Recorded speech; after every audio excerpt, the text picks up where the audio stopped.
అందరికీ నమస్కారం. ముందుగా తెలుగు మీడియా మిత్రులు క్షమించాలి, ఇందాక చిన్న కన్ఫ్యూజన్ అయినట్టుంది, మీ లంచ్ టైం మిస్ అయినట్టుంది, ఏమనుకోవద్దు, క్షమించాలి. అదేవిధంగా ఇవాళ కోర్టులో ఏదైతే ఢిల్లీ లిక్కర్ పాలసీ విషయంలో పెట్టినటువంటి తప్పుడు కేసును సంపూర్ణంగా కోర్టు కొట్టివేస్తూ తీర్పిచ్చిందో దానికి మన భారత న్యాయ వ్యవస్థకు మనస్ఫూర్తిగా మేము ధన్యవాదాలు తెలియజేస్తూ ఉన్నాం. ఎందుకంటే మేము మొదటి రోజు నుండి చెప్తూ ఉన్నాం, ఇందులో ఎక్కడా కూడా ఏమాత్రం సంబంధం కూడా నాకు లేదు, నేను ఒక కడిగిన ముత్యంలాగా బయటికి వస్తానని చెప్తూ వచ్చాను. అదే ఇవాళ కోర్టు ద్వారా నిరూపణ అయింది. మరి కోర్టు ఏదైతే కుట్రపూరితమైన ఈ కేసు ఉందో ఆ కుట్రలన్నింటినీ ఛేదిస్తూ కంప్లీట్గా ఆర్గ్యుమెంట్సే ఫాల్స్ ఉన్నాయని చెప్పి బేషరతుగా ఆ కేసులో ఉన్న వాళ్ళందరికీ కూడా మరి విడుదల చేయడం అనేది, క్లీన్ చీట్ చేయడం అనేది మనస్ఫూర్తిగా స్వాగతిస్తూ ఉన్నాం. కాకపోతే బాధ అవుతూ ఉన్నది, ఎందుకంటే ఒక్కొక్కరు సంవత్సరన్నర కాలం నేను స్వయంగా 5.5 నెలలు కుటుంబానికి, పిల్లలకు అందరికీ దూరంగా ఉండడం, ఆ బాధ, అవమానం, జరిగినటువంటి వ్యక్తిత్వ హననం, అవన్నీ కూడా ఎన్ని కోట్ల రూపాయలు ఇచ్చినా అది తిరిగి వచ్చేటటువంటి విషయం కాదు. ఎంత సమయం జరిగినా ఆ నష్టం మాకు, మా కుటుంబానికి జరిగిందన్నమాట వాస్తవం. అయితే ఆ కఠిన సమయంలో నాతో పాటు డబ్బులు ఉన్నా లేకున్నా ప్రతి హియరింగ్కి ఇక్కడున్న మా అక్క చెల్లెలు, అన్నదమ్ములు అందరూ కూడా ఢిల్లీ వరకు వచ్చి నాకు మద్దతుగా ఇచ్చి, నైతిక స్థైర్యాన్ని ఇచ్చి, ఇక్కడ నా పిల్లలు ఒంటరిగా ఉన్నప్పుడు వారికి అండగా నిలిచినటువంటి ప్రతి ఒక్కరికి కూడా నేను హృదయపూర్వకంగా ధన్యవాదాలు తెలియజేస్తూ ఉన్నాను.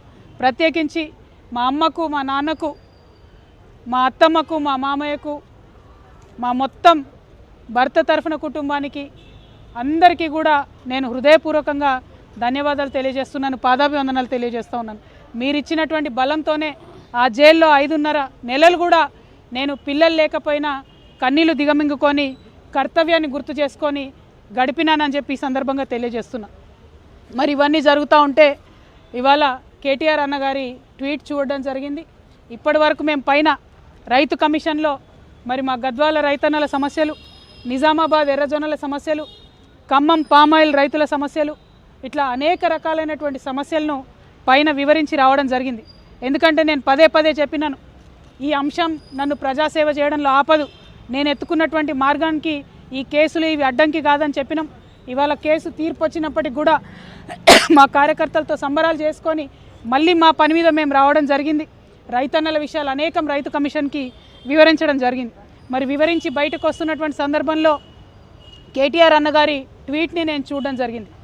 అందులో వారు మరి ఒక పక్క కంగ్రాచులేషన్స్ చెప్తూనే ఇంకొక పక్క మా ప్రభుత్వం పడిపోవడానికి ఈ కేసే కారణం అన్నట్టుగా అర్థం వచ్చేలాగా వారు ట్వీట్ చేయడం జరిగింది. ఇవాళ నేను పొద్దున్నుండి బీఆర్ఎస్ పార్టీ సోషల్ మీడియా ఏదైతే అనేక రకాలైనటువంటి కమెంట్స్ చేస్తూ ఉన్నారో, ఏదైతే మొత్తం బీఆర్ఎస్ పార్టీ ఇక్కడ రాష్ట్రంలో ఓడిపోవడానికి ఈ కేసే కారణమని ఒక ట్విస్ట్ ఇచ్చే ప్రయత్నం చేస్తూ ఉన్నారో, వాళ్ళందరినీ కేటీఆర్ రామారావు గారిని సూటిగా నేను ఒక ప్రశ్న అడుగుతా ఉన్నా. నా మీద కేసు పెట్టింది ఎందుకోసం? పార్టీ కోసం కాదా? ఈ మాట కేసీఆర్ గారు చెప్పలేదా? మరొకవేళ నా మీద కేసు పెట్టింది పార్టీ కోసమే అని మీ అందరికీ తెలిసి ఉంటే ఇవాళ మీరు ఏదైతే ట్వీట్ చేసిండ్రో అది నిజమే అయితే, నేను జైలుకు వెళ్ళేంత వరకు కూడా ఒక్కసారి కూడా మీరు ప్రెస్ మీట్ పెట్టకపోవడం ఎందుకు? కేసీఆర్ గారు ప్రెస్ మీట్ పెట్టకపోవడం ఎందుకు? ఇంకా పెద్ద నాయకులు ఎవరు కూడా మాట్లాడకపోవడం ఎందుకు? అంటే ఆనాడేమో నేను ఒంటరిగా ఫేస్ చేసుకోవాలి, పార్టీ సోషల్ మీడియా కనీసం సపోర్ట్ చేయదు. ఆనాడు బీజేపీ సోషల్ మీడియా అంతా నేను అత్యంత పవిత్రంగా 9 రోజులు అన్నం మెతుకు తినకుండా బతుకమ్మ చేసే వ్యక్తిని నేను. అత్యంత పవిత్రంగా నేను బతుకమ్మ ఎత్తుకొని ఈ జాతి సంస్కృతిని చాటి చెప్పినటువంటి బిడ్డను నేను. ఆ బతుకమ్మ ప్లేస్లో లిక్కర్ బాటిళ్ళు పెడితే బీఆర్ఎస్ పార్టీ సోషల్ మీడియా ఆనాడు ఏమైంది? మీరు ఆనాడే ఎదుర్కొని ఉంటే ఈ గతి పట్టేదా బీఆర్ఎస్ పార్టీకి? బీఆర్ఎస్ పార్టీ అసెంబ్లీ ఎన్నికల్లో ఓడిపోవడానికి నేను కారణమా? ఒకసారి ప్రజలు కూడా రివైండ్ బటన్ దయచేసి నా కోసం ప్రెస్ చేసి ఆలోచన చేయాలి. ఆనాడు ఉన్న అంశాలు ఏంటిది? ఇండ్లు ఇవ్వలేదన్న అంశం, ఉద్యోగాలు ఇవ్వలేదన్న అంశం, దోపిడీదారులకు టికెట్లు మార్చమని ఎంతమంది మొత్తుకున్నా మార్చకుండా వాళ్ళనే మళ్ళీ ప్రజల మీద రుద్దాలనేటటువంటి చేసిన ప్రయత్నం ఈ అంశాలు కాదా ఆనాడు చర్చలో ఉన్నాయి. అన్నిటికన్నా ఎక్కువ అహంకారం అనేటటువంటి అంశం కాదా చర్చ. ఇవాళ వచ్చినటువంటి తీర్పుని అనుగుణంగా మలుచుకొని బీఆర్ఎస్ పార్టీ ఓటమిని నా మెడలో వేయాలని చూస్తున్నారు. ఇది కరెక్ట్ కాదు. కేటీఆర్ గారు, మీరు ప్రజలకు జవాబుదారీగా ఉండాలి. You are living in a denial my dear brother. accept the fact, understand what has happened during that election, take steps accordingly, fight it out in people, do not blame me for this. Whereas the party supported me 3 years of the cases, did party social media support me? ఇవాళ పొద్దున్న నుండి సన్నాయి నొక్కులు నొక్కుతున్నారు. పెంపకానికి వచ్చిన court తీర్పా ఏందో అడ్డమైన రాతలు నేను ఆ సోషల్ మీడియా చూడను. దీనివల్లే బీఆర్ఎస్ ఓడిపోయింది అంటున్నారు. మరి ఎందుకు మాట్లాడలే? నేను పార్టీ కోసం కాదా జైలుకి పోయింది? మీకు తెలియదా ఏం జరిగిందో వెనకాల? నా మెడలో పార్టీ ఓటమిని వేయాలని చూస్తే ప్రజలు కూడా హర్షించరు. ఇవాళ నేను కోరేది ఒక్కటే, నిజాలు చెప్పండి దయచేసి. నేను ఆనాడు నిజమే చెప్పి నాకు సంబంధం లేదని ఇవాళ న్యాయస్థానం కూడా నా నిజాన్ని సమర్థించింది. రేపు 2 నెలల్లో నేను కొత్త పార్టీ పెట్టబోతా ఉన్నా. ఆ దేవుడు ఆశీర్వాదంగానే ఇవాళ తీర్పు వచ్చిందని చెప్పి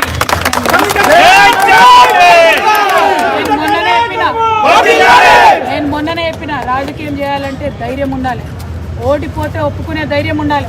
నిజామాబాద్లో నేను ఓడిపోయినాడు ఒకటే మాట చెప్పిన, ప్రజలు ఇచ్చిన ఏ తీర్పునైనా శిరసావిస్తా అని చెప్పిన తప్పితే కారణాలు వెతకలేదు. ఇవాళ వచ్చిన తీర్పుని దీనివల్లనే ఓడిపోయిందని చెప్తున్నారు. అన్న రాసిన ట్వీట్లో, రామన్న గారు కేటీఆర్ గారు రాసిన ట్వీట్లో కేజ్రీవాల్ గారి ప్రభుత్వం ఓడిపోయిందన్నారు. ఓడిపోయి ఉండొచ్చు, అక్కడ సంగతి నాకు తెలియదు. కేజ్రీవాల్ గారు అరెస్ట్ అయినాక ఎన్నికలు వచ్చినాయి. ఇక్కడ నన్ను అరెస్ట్ కాకముందే ఎన్నికలు వచ్చినాయి. మీరు ఫ్యాక్ట్స్ని ట్విస్ట్ చేసి సోషల్ మీడియాలో మాకు పెద్ద ఆర్మీ ఉంది, పేడ్ బ్యాచ్ ఉంది, నేను ఏది మాట్లాడినా నడుస్తుంది చెల్లుతుంది అనుకుంటే ఆ రోజులు పోయినాయి. దయచేసి నిజం చెప్పండి. నాకు ఆర్మీ లేదు, గిర్మీ లేదు, నాకు ఉన్నది గివిలే అబ్బా. ఈ పిడికడి మందితోనే ఈ రాష్ట్రంలో ఒక కొత్త రాజకీయ